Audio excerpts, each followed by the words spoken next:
자, 이제 9장 지역사회 보장 계획에 대해서 설명드리도록 하겠습니다. 앞서 이제 우리가 그러니까 지방자치단체, 그러니까 지방자치와 그러니까 지역사회 복지의 여러 가지 관련성, 지방자치가 실시되면서 그것이 갖는 여러 가지 가치라든지 그것이 지역사회 복지에 끼치는 여러 가지 긍정적인 영향 또는 부정적인 영향도 있었어요. 그렇죠? 하지만 또 지방자치가 실시되면서 이제 지역사회 복지에 미치는 여러 가지 의의 이런 것들도 있었습니다. 그래서 앞서 설명된 내용이 그러니까 실은 그거잖아요. 그러니까 지방자치단체가 어떻게 지역사회 주민들의 복지 욕구를 잘 수렴하여서 그것을 실제 실행에 옮김으로써 지역 내의 복지 욕구를 충족시켜주고 지역 내 복지 환경을 좀 더 긍정적으로 개선하는 이제 이런 것들을 어떻게 계획하고 실행할 것이냐. 그러면 누가 그걸 할 것이냐. 이제 그런 거에 관한 내용이 바로 지역사회 보장 계획입니다. 음, 지역사회 보장 계획이라고 하는 거 여러분들이 가지고 있는 제가 가지고 있는 책은 조금 이제 2014년에 초판된 책이에요. 그래서 계속 지역사회 복지 계획으로만 이렇게 책에 나와 있는데 실은 이 지역사회 복지 계획이라고 하는 용어가 지역사회 보장 계획으로 변경된 것은 2015년에 법이 바뀌면서 아마도 16년, 17년 이후에 출판된 책들은 아마 지역사회 보장 계획으로 표기가 되었을 텐데 그 이전에 쓰셨던 분들은 계속 그걸 수정하지 않고 그냥 그대로 지역사회 복지 계획으로 두고 있습니다. 그래서 여러분들 혹시 책에 지역사회 복지 계획으로 되어 있으면 그거 좀 지우시고 지역사회 보장 계획으로 고치시면 더 좋을 것 같습니다. 그래서 오늘날 사회복지는 특히나 이제 지역 중심의 사회복지 실천이다라고 볼 수 있어요. 그죠?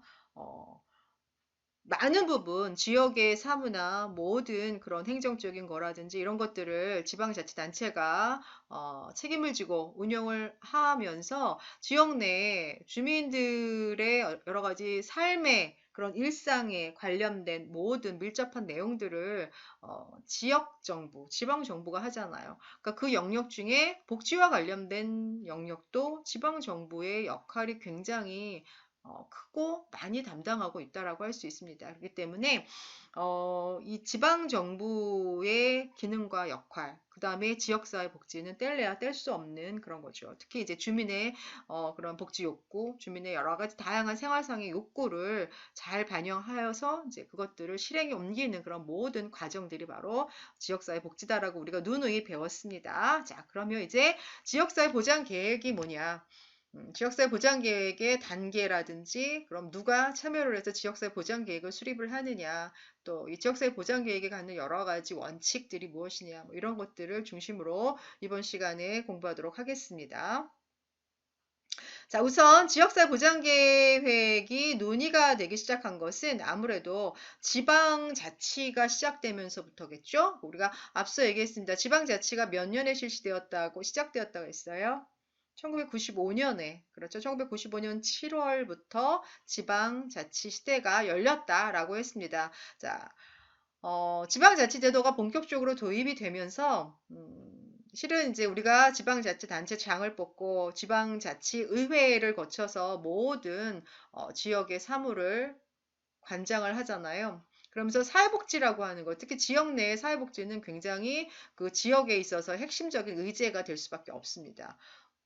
그쵸. 많은 주민들이, 그러니까 선거에 의해서 자치단체장을 선정을 하는 과정 속에서 그들이 내놓은 여러 가지 복지와 관련된 공약들을 보면서 우리가 좀 더 우리의 욕구에 부합하는 사람들을 선출을 하게 되는 거잖아요. 그렇기 때문에 사회복지와 관련된 그런 내용은 굉장히 핵심적인 의제가 될 수밖에 없습니다.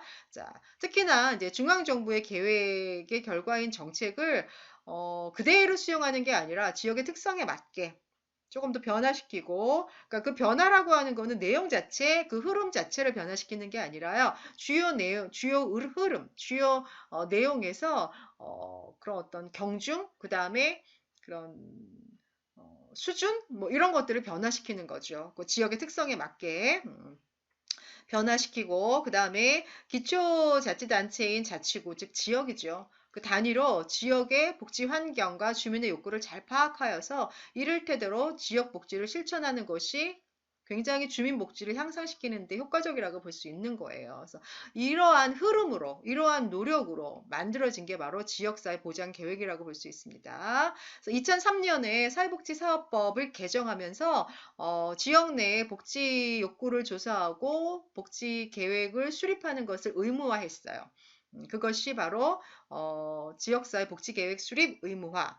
여기서는 아직까지 지역사회 복지협의체에 대한 얘기는 논의는 되지는 않았습니다. 지역사회 복지협의체라고 하는 거는 지역사회 복지계획을 어떤 기구가 협의를 하고 결정을 할 것인지, 계획을 결정할 것인지에 대한 그것을 관장하는 단체, 기구가 바로 지역사회복지협의체예요. 근데 2003년에 사회복지사업법을 제정할 당시에는 지역사회복지계획을 수립하여야 한다라는 것을 그냥 명시화했을 뿐이고요. 2005년에 비로소 지역사회 복지계획을 수립하는 조직, 기구, 단체가 바로 지역사회 복지협의체다. 그래서 모든 지역사회 복지와 관련된 내용은 이 협의체를 통해서 계획이 이루어지고 결정이 되어야 한다라는 것을 명시한 것은 2005년입니다. 앞서 이 내용은 정리가 됐기 때문에 이렇게 마무리를 하도록 하겠습니다.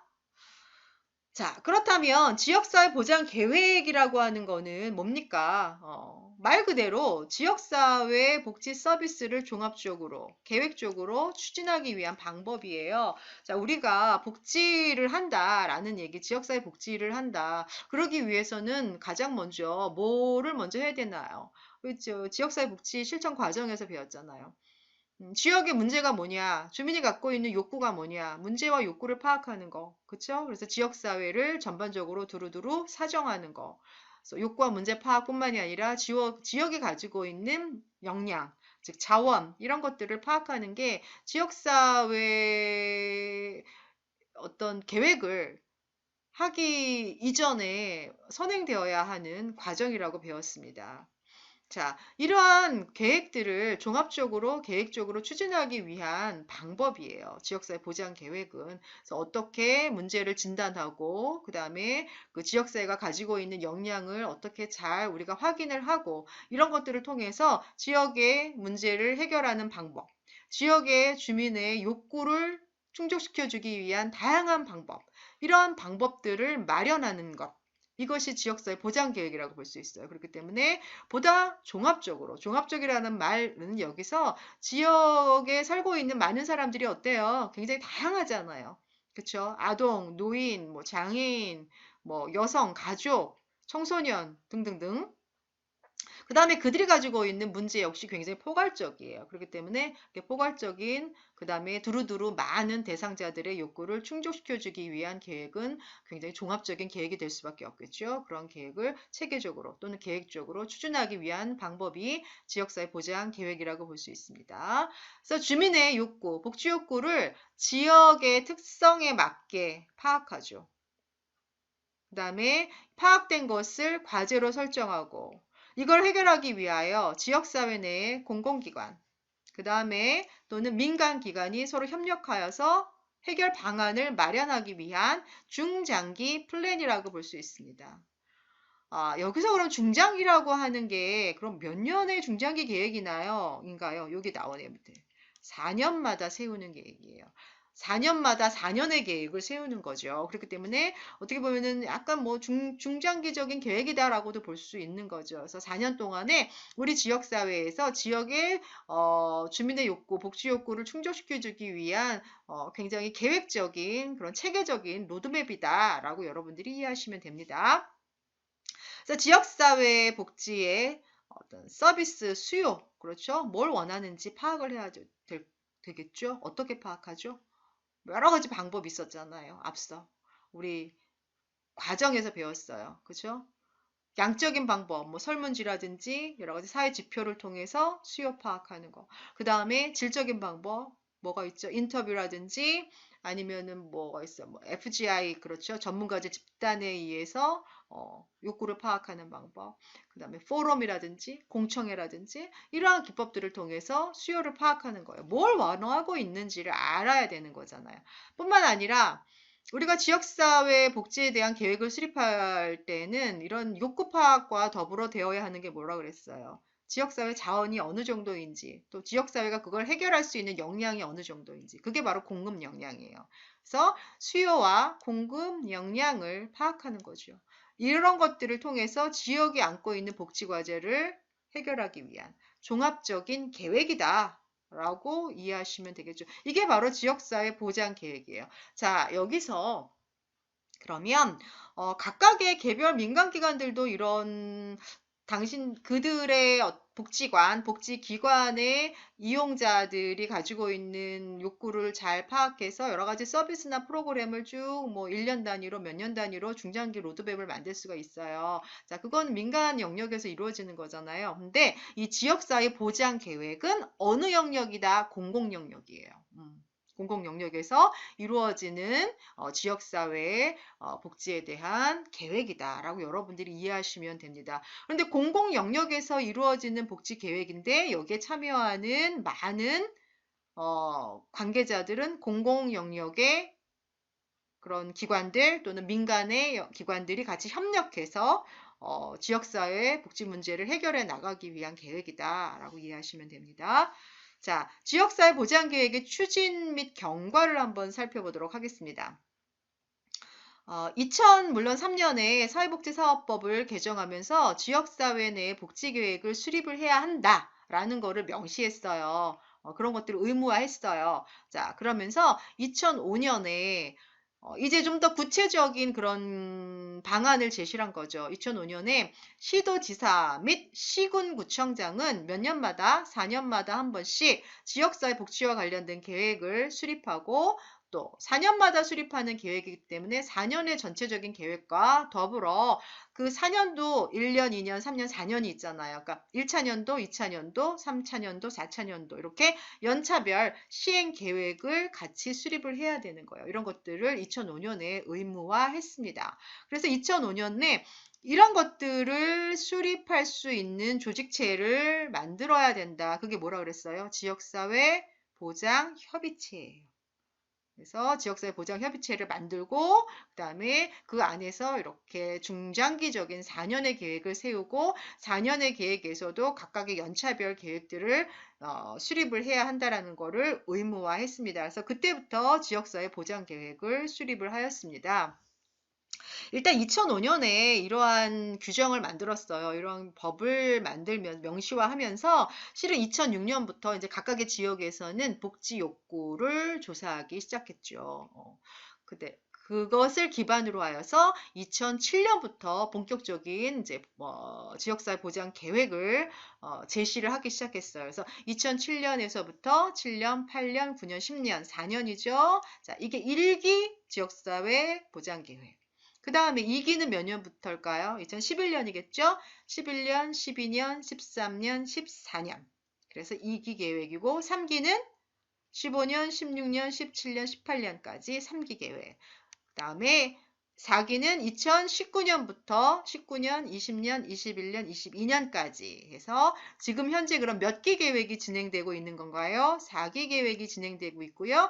2020년 현재는 4기 계획 중에 2차년도의 계획들이 지금 지역마다 실행이 되고 있는 상황입니다. 그래서 이렇게 4년마다 그 다음에 계획 수립하고 연차별 계획을 수립한다라고 하는 거 여러분들 기억하시고요.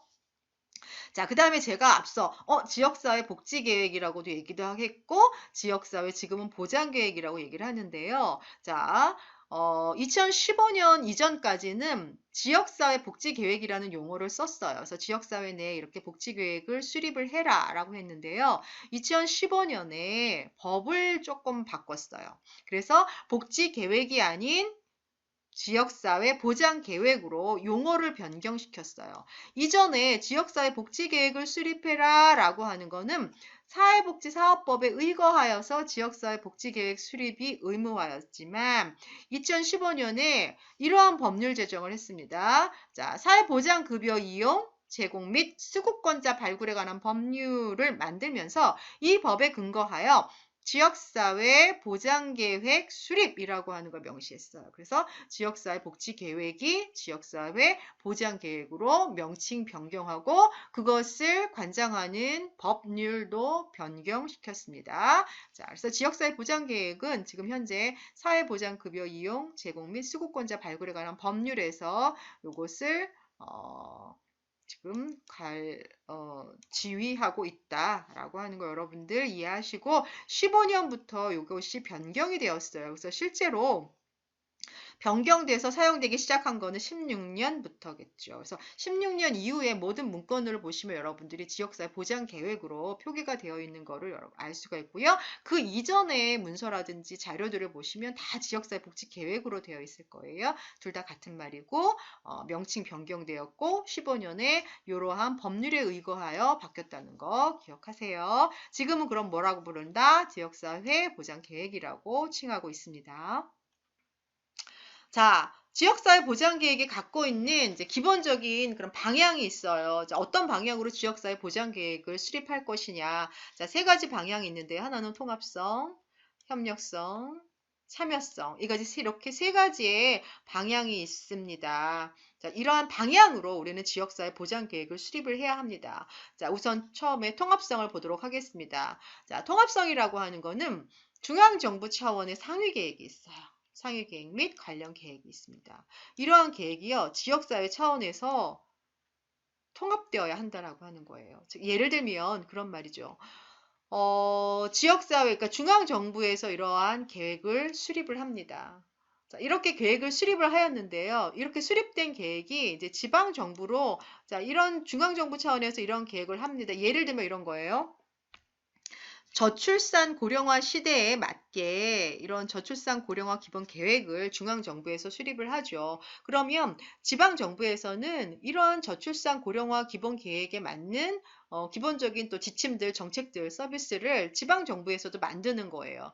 중앙정부에서 만든 이런 것들 하달 받아서 그러면 지방정부에서는 저출산 고령 시대에 맞는 서비스를 지방정부에서는 어떤 식으로 펼쳐나갈 것인지 뭐 아이돌봄 서비스를 어떤 기관을 통해서 할 것인지 아니면은 여성들의 뭐 그런 육아휴직과 관련된 거를 지역에서는 어떻게 할 건지 아니면은 아이를 낳았을 때 출산 장려금을 어떻게 줄 것인지 뭐 이런 것들을 세부적으로 지역의 재원에 맞게 지역의 특성에 맞게 만들 필요가 있는 거예요. 그래서 비슷한 같은 같은 서비스이지만 이런 계획이지만 지방에 맞게 지역에 맞게 그런 수준이라든지 내용은 조금씩 다를 수가 있다는 거예요. 예를 들면 여러분 그런 거죠. 국가에서 지금 코로나 때문에 재난 지원을 하고 있잖아요.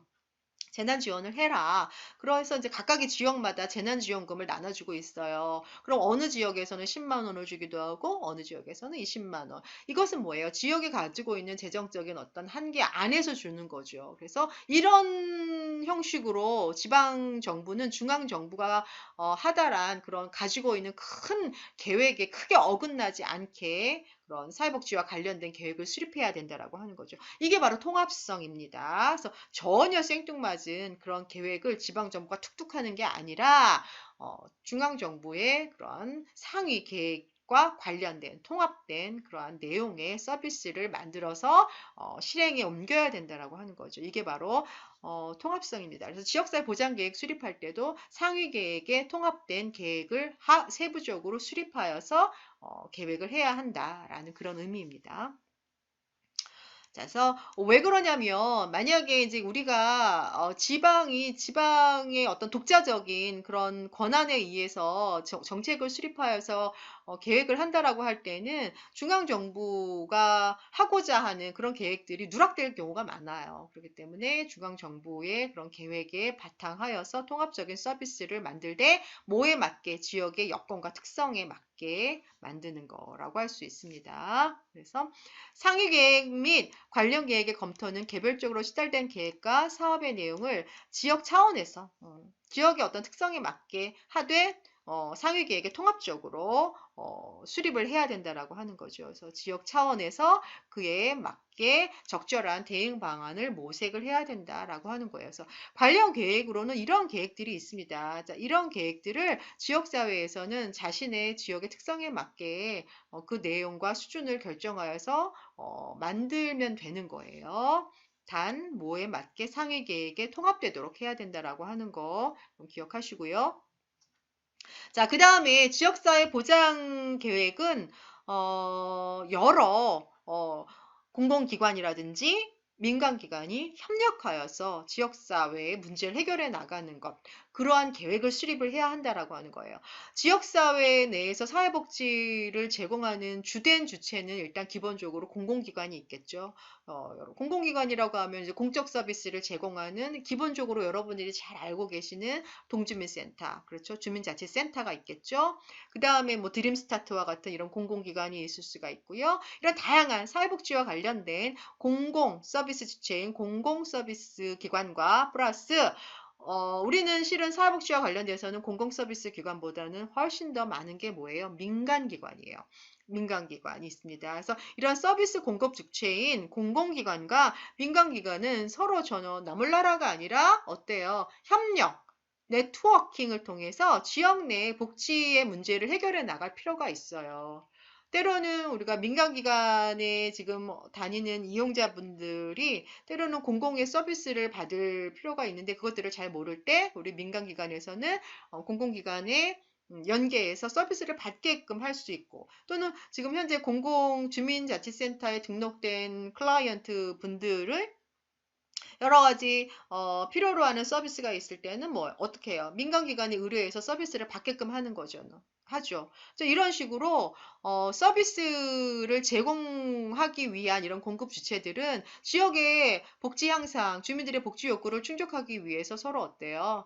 연결, 협력, 조정 이런 것들을 통한 네트워킹을 구축을 해서 지역의 복지 욕구를 해결해 나갈 필요가 있는 거죠. 자, 그래서 지역사회 복지 서비스 공급 주체인 공공기관과 민간의 협력이 무엇보다도 필요합니다. 자, 그들 간의 네트워크 구축을 통해서 보다 효과적으로 어때요? 사회복지 서비스를 전달할 필요가 있는 거죠. 그래서 공공기관에서 주로 하는 거는 현물이 아니라 현금급여 형태로 많이 급여를 제공하잖아요. 그렇죠? 우리 이제 만약에 수급권자다 그러면은 어때요?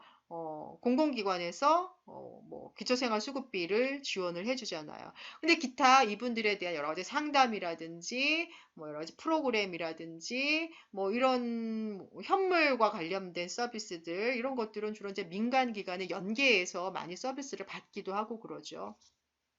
민간 영역에서 이런 이제 그런 현물 형태의 서비스 이런 것들을 제공을 하고 있죠. 둘 간에 하지만 긴밀한 그런 협력을 통해서 보다 이분들에게 효과적으로 서비스를 제공을 해주고 있는 거예요. 그래서 둘 간의 민간과 그 다음에 공공 간의 역할 분담뿐만이 아니라 협력을 통해서 좀 더 큰 복지 네트워크, 복지 서비스 공급의 축으로 이런 협력 성이 굉장히 요구가 되고 있습니다. 그래서 이런 서비스 제공 체계 구축이 무엇보다도 필요하다. 뭘 통해서 두 제공 주체 간의 협력을 통해서 이것이 이루어져야 된다라고 하는 거예요. 자, 그 다음에 지역사회 복지 문제는 이런 기관들의 노력만으로 되지 않아요. 반드시 누가 참여해야 된다? 지역의 주민들. 그 다음에 지역에 있는 꼭 사회복지와 관련된 기관과 조직뿐만 아니라 사회복지와 관련이 없는 그쵸? 기관과 조직, 단체 이러한 또 지역 주민의 적극적인 참여를 통해서 지역사회 복지 문제가 해결될 수 있다라고 누누이 우리는 얘기를 했습니다. 그렇기 때문에 지역사회 보장계획 수립에 있어서도 마찬가지로 공공기관과 민간기관의 그런 네트워킹 뿐만 아니라 지역 주민의 적극적인 참여, 그 다음에 지역 내에 사회복지기관이 아닌 그러한 여러 단체들, 그러니까 여러 NGO 단체들이 있잖아요. 이런 단체들의 참여를 통해서 지역사회 복지 문제를 해결해 나가고 지역사회 보장계획을 수립할 때는 이러한 주민의 참여와 이런 여러 기관들, 조직체의 참여를 유도하는 것들이 계획 안에도 포함되어야 한다라고 하는 거예요.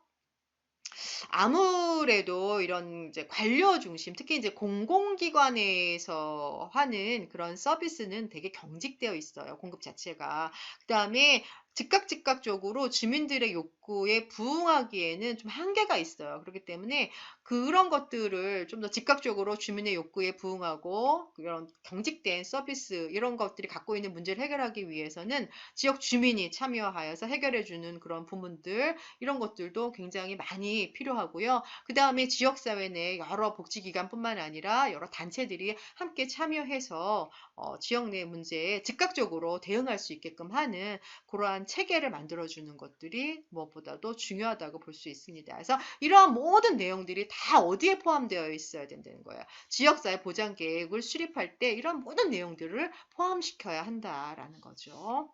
자, 이해가 가십니까? 자, 그 다음에 그렇다면 이제 지역사회 보장 계획에 대한 규정과 원칙에 대해서 말씀드리도록 하겠습니다. 자, 지역사회 보장 계획은 아까도 얘기했지만 4년마다 한 번씩 수립한다. 그 다음에 매년 어떤 계획을 수립할 건지 연차별 시행 계획까지 수립해야 된다라고 말씀을 드렸어요. 자, 그러면 시도지사 및 시군구청장은 지역사회 보장 계획을 4년마다 수립합니다. 자, 시군구에서 수립하는 계획이 있고요. 시도에서 수립하는 계획이 있습니다. 시군구에서 수립한 계획을 수렴하여서 시도에서 계획을 수립을 합니다. 좀 이따 다시 나올 거예요. 자, 어쨌건 시도지사 및 시군구청장은 지역사회 보장 계획을 4년마다 수립하고요. 매년 연차별 시행 계획을 수립을 해야 합니다. 앞서 얘기했죠. 그 다음에 지역사회 보장 계획은 복지 계획뿐만이 아니라 뭐와 연계되도록 한다? 보건계획. 보건, 의료계획과 연계되도록 한다.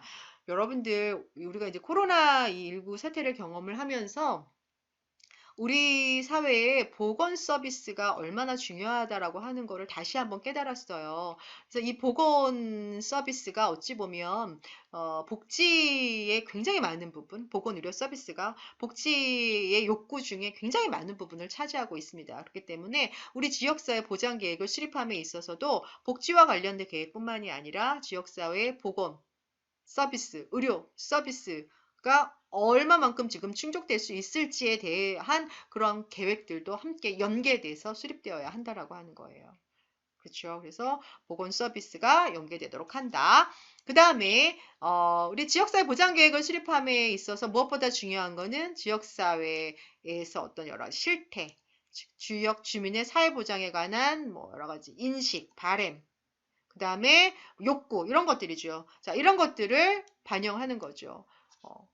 즉 말하자면 지역사회 실태 조사하고 욕구를 조사하고 이거를 반영을 하여서 지역사회 보장 계획을 수립하는데 반드시 반영해야 된다라고 하는 거죠. 당연하죠. 지역 주민이 요구하는 거를 계획을 세워서 그거를 실현하는 겁니다. 실천하는 겁니다. 그렇기 때문에 지역과 관련된 실태라든지 욕구라든지 이런 것들은 반드시 반영이 되어야 한다라고 하는 겁니다.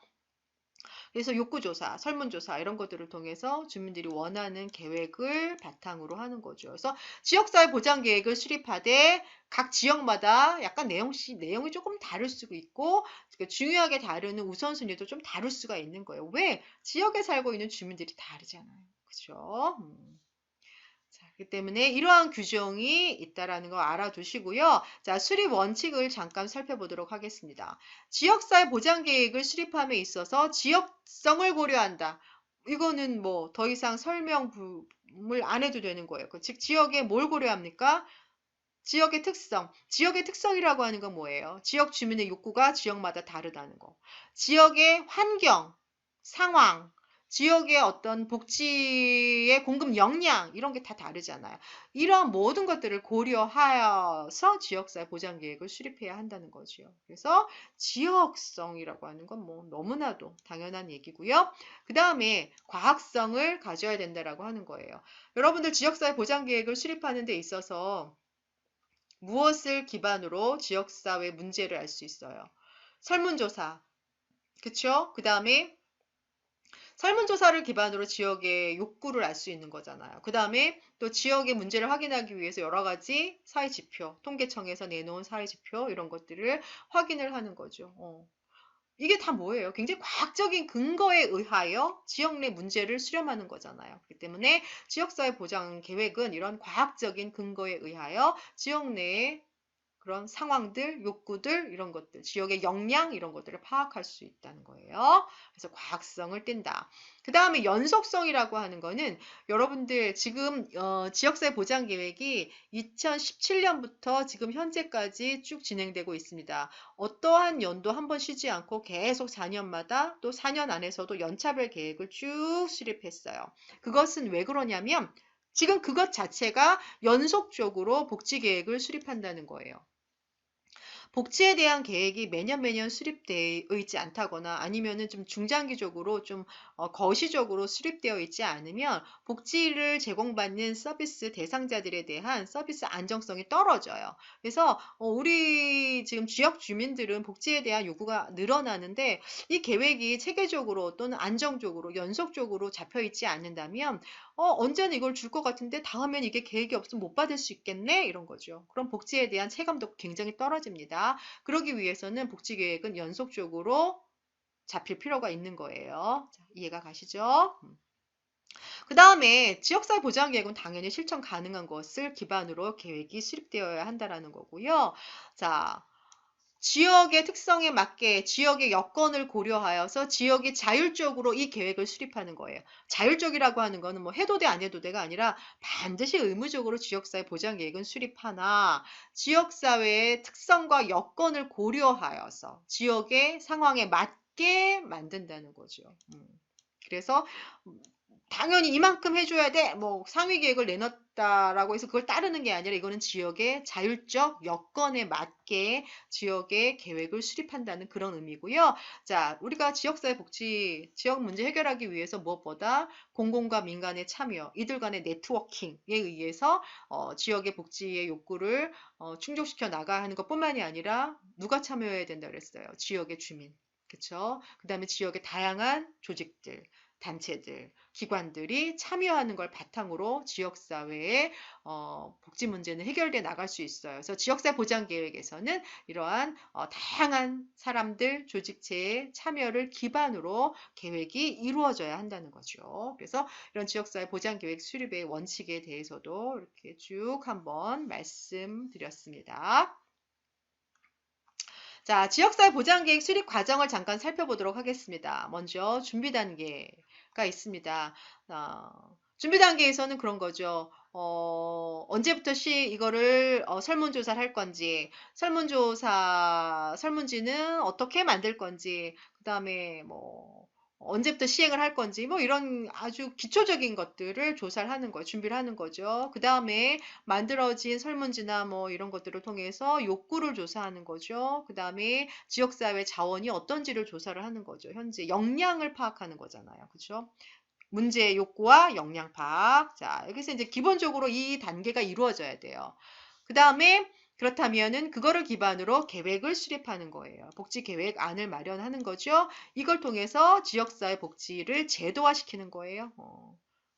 그 다음에 계획안을 마련했는데 이거에 대해서 이거를 이제 딱 결정하는 게 아니라 다양한 전문가 집단 또는 대표자 집단을 통해서 이거의 문제나 혹은 뭐 수정사항이나 이런 것들 의견 수렴을 하는 거죠. 의견 수렴을 통해서 변경시킬 것들은 변경하고 수정할 것들은 수정을 하는 거죠. 자, 그런 과정을 거쳐서 이제 계획서를 확정하는 거죠. 그래서 심의하고 확정하는 단계를 거칩니다. 그래서 마지막에 이제 보고서를 제출하는 거죠. 그래서 마지막 보고서는 보건복지부 장관에게 제출을 하고 또 보건복지부 장관은 여기서 끝나는 게 아니라 국무총리 산하 사회보장위원회에 다시 제출을 합니다. 그래서 이러한 보고 과정들을 통해 전반적인 각각의 지역의 계획도 알 수 있고 이것들을 모아서 우리나라 전반적인 그런 복지 계획을 수립하는 데도 많은 그런 참고 자료가 될 수가 있어요. 자, 이제 조금 더 구체적으로 지역사회 보장계획 수립 절차에 대해서 알아보도록 하겠습니다. 지역사회 보장계획은요, 일단 기초자치단체 먼저 합니다. 자, 제가 용인시에 살고 있습니다. 자, 용인시에서 시 단위로 지역사회 보장계획을 수립을 하죠. 그래서 용인시의 시장님, 아니 여러분들은 만약에 용산구다, 그럼 용산구 의 구가 되겠죠. 그래서 시군구 단위로 일단 기초단체 단위로 보장계획을 수립을 해요. 그래서 지역 주민 여러 가지 설문조사라든지 뭐 이해관계자들의 의견을 들은 후 지역사회 보장계획을 수립하죠. 연차별 시행계획 같이 포함되어 있겠죠. 자, 지역사회 보장계획, 용인시의 지역사회 보장계획을 수립했습니다. 그러면 용인시에서는 용인시 사회보장협의체의 심의를 거쳐요. 사회보장협의체의 심의를 거쳐서 심의를 거친 보고서는 용인시의회로 제출이 돼요. 그래서 의회에서 보고를 합니다. 그래서 의회에 보고된 이 보고서는 이제 누구에게로 갑니까? 시도지사에게 제출됩니다. 우린 용인시니까 용인시 사회보장 협의체 심의를 거쳐서 용인시 의회를 거쳐서 자, 이제 경기도지사에게 제출되었습니다. 자, 어떻게 다시 자, 지역사회 보장계획 만들고 지역사회 보장협의체를 통해서 의회에 보고되고 시도지사에게 제출됐어요. 그러면 경기도에는 용인시 계획, 또 김포시 계획, 안양시 계획, 수원시 계획, 뭐 성남시 계획 이런 계획들이 다 모여요. 모이겠죠. 시도지사가 이걸 다 받은 거예요. 자, 여기까지 기초자치단체에서의 지역사회 보장계획 수립 과정이에요. 자, 그 다음에 이번에는 좀 더 크게 그럼 경기도에서 이렇게 다 모았죠. 그러면 모았으면 경기도에서는 크게 이러한 모아진 계획들을 토대로 경기도의 계획을 세웁니다. 경기도의 지역사회 보장 계획을 세웁니다. 자, 그럼 경기도 계획이 세워졌습니다. 이렇게 세워진 계획은 어디 지금 시도 지역사회 보장 계획에서 지금 수립하고 있는 거예요. 시군구에 올라온 것들을 바탕으로 이렇게 경기도 지역사회 보장 계획을 수립하였습니다. 그럼 이렇게 세워진 경기도의 지역사회 보장 계획은 어디에서 심의를 하느냐? 사회보장위원회. 사회보장위원회의 심의를 거쳐서 이번에는 시도의 의회에 보고를 합니다.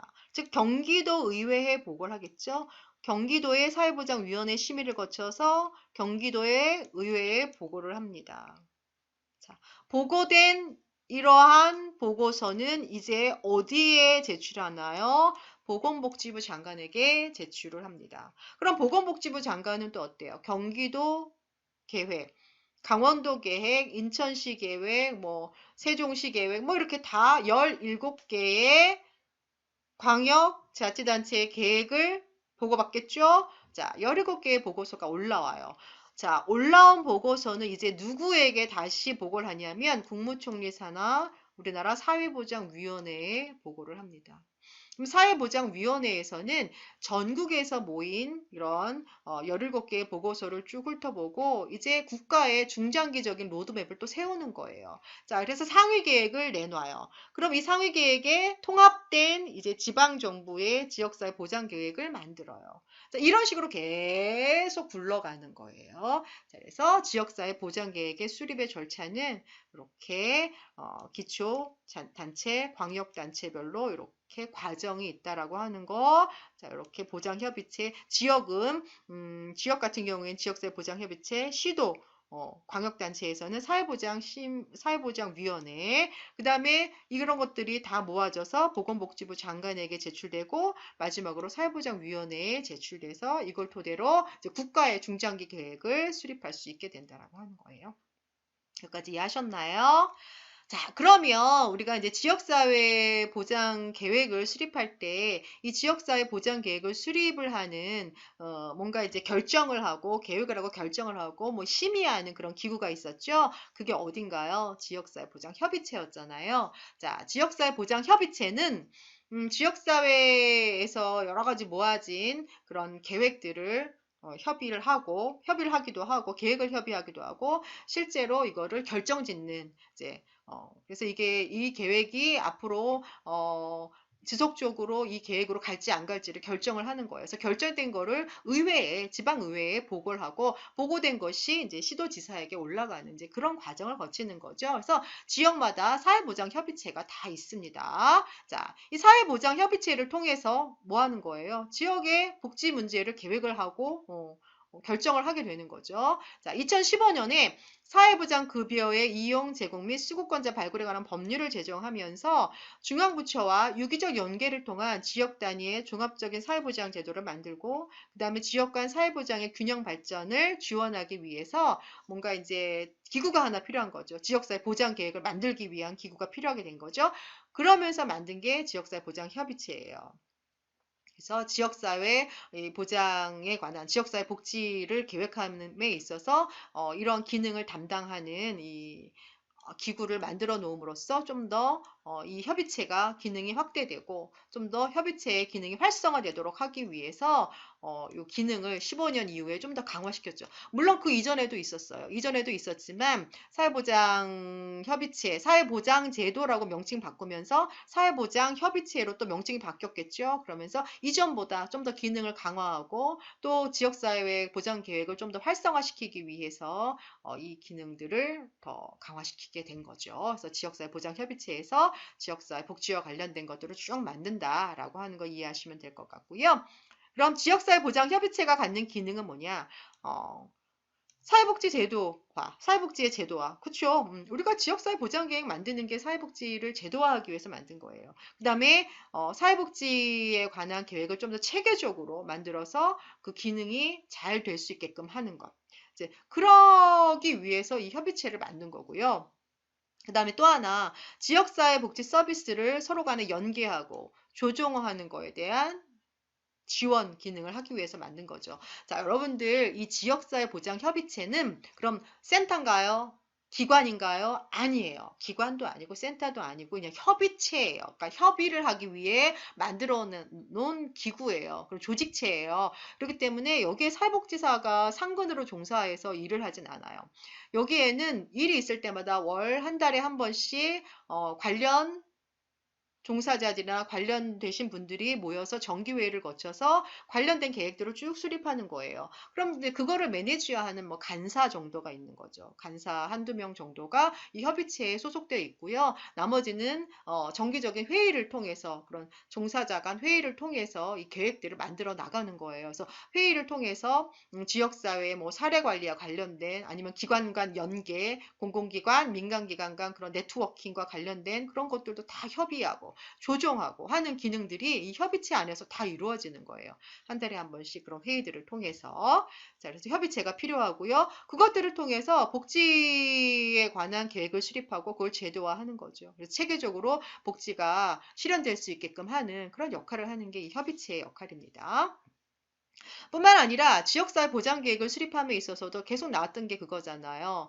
부족한 공적인 재원을 극복하기 위해서는 민간의 복지 자원을 충분히 발굴해야 돼요.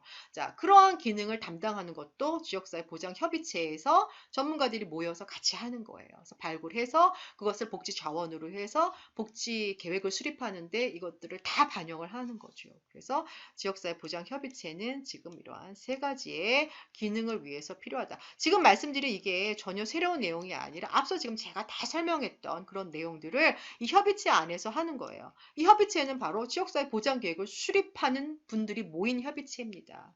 그러니까 지역사회 보장계획의 수립의 필요성과도 이게 굉장히 같잖아요. 그렇죠? 자, 이해가 가시나요? 자, 그 다음에 지역사회 보장협의체의 구성 주체를 보면 크게 대표협의체가 있고 실무협의체가 있고 실무분과가 있습니다.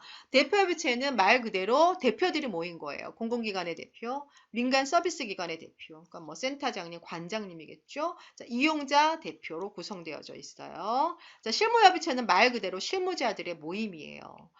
좀 더 실무자들의 모임이니까 어때요? 좀 더 이제 주민의 욕구와 복지의 현안을 실질적으로 다룰 수가 있는 거예요. 이 사람들이 실질적으로 다뤄주는 거죠. 그래서 공공기관의 실무자들 대표, 민간기관 실무자 대표입니다.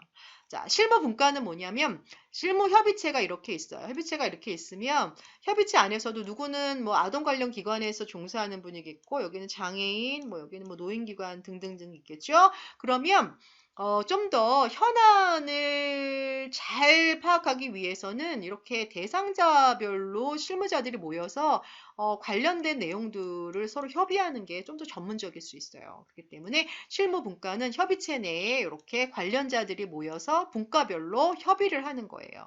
그럼 좀 더 전문적인 대안들이 나올 수 있는 거죠. 그래서 실무 분과에 의해서 만들어진 협의된 내용들이 실무 협의체에 모여서 다시 한번 조정이 되고 여기에서 결정된 안건들이 대표 협의체에 의해서 결정이 돼서 지역사회 보장 계획이 수립이 되는 거예요. 자, 아시겠습니까? 자, 그렇기 때문에 여기에 모이신 분들은 다 그 기관을 대표하던 민간인을 대표하던 이용자를 대표하던 대표자예요. 대표자들이 모여서 민의를 대신해 주는 거죠. 우리가 원하는 것들을 대신해 주는 거예요. 자, 그 다음에 여기에는 많은 복지 현안들이 있어요. 그렇기 때문에 뭐 아동 관련 문제, 무슨 문제, 교육 문제, 뭐 보건 문제, 의료 문제, 교육 문제, 고용 문제, 그쵸. 때문에 이 주민들이 갖고 있는 복지와 관련된 문제들을 포괄적으로 다루고 있습니다. 그래서 포괄성 있고요. 그 다음에 민주적인 절차에 의해서 선출된 사람들이 여기에 다들 대표자들로 모인 거예요. 그래서 민주성, 그다음 민주적인 절차에 의해서 협의하고 심의하고 결정을 해나가는 거죠. 그 다음에 전문가들의 의견을 모아서 현안을 맞는 계획을 수립하는 거죠. 그러니까 전문성, 그 다음에 여기에는 민간 대표, 공공 대표, 이용자, 주민 대표 이 모든 분들이 같이 모여서 우리 지역 내 복지의 현안을 다루는 거예요. 그러니까 참여성 이러한 것들을 원칙으로 지역사회 보장 협의체가 구성이 되는 거죠. 그래서 공공기관, 민간기관, 이용자 대표로 구성이 된다는 거예요. 그래서 이렇게 선출되기도 하고 임기는 이렇게 되어 있습니다.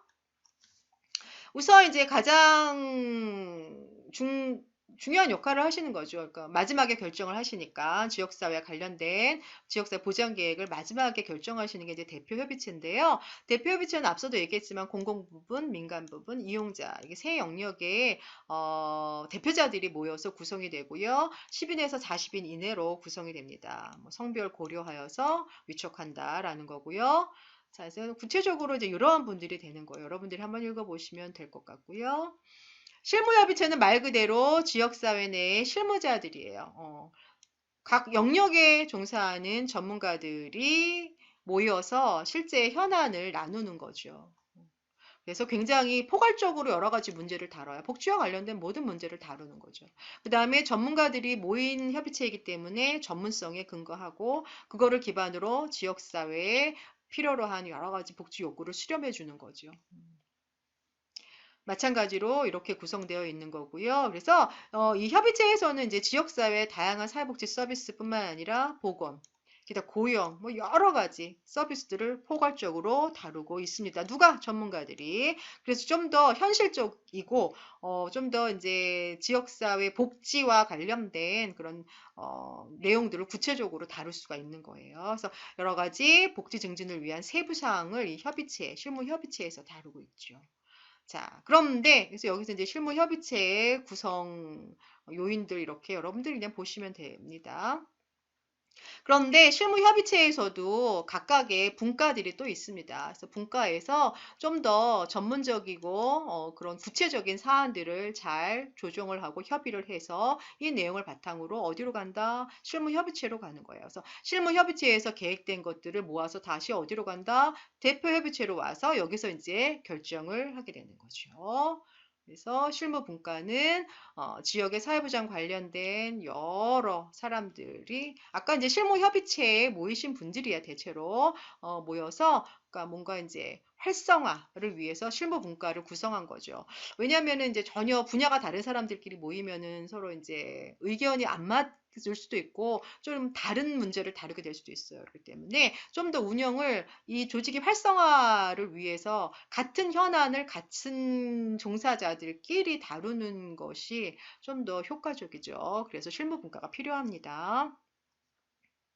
그래서 좀 더 활성화 될 수 있는 그런 계기를 마련할 수 있어요. 그래서 여기서 기초적인 내용들을 여기서 많이 얘기를 하죠. 그 다음에 지역의 특성에 맞게 여러 가지 얘기를 하기 때문에 좀 더 현실적인 문제들이 여기서 많이 다뤄져요. 그래서 대상별로 나누기도 해요. 뭐 아동, 장애인 뭐 이런 대상별로 나누기도 하고 이제 지역별로 나누기도 해요. 뭐 건선구, 무슨 구 이런 식으로 권역별로 나누기도 하고 뭐 기능별로 나눠서 여러 가지 형태로 일단은 이제 조금 더 소그룹의 회의를 통해서 결정하고 이거를 조금 더 중간 단계의 그런 전문가들 회의를 통해서 결정하고 마지막에 대표자들이 심의 결정하는 그런 과정을 통해서 지역사회 보장 계획을 수립하게 되는 거예요.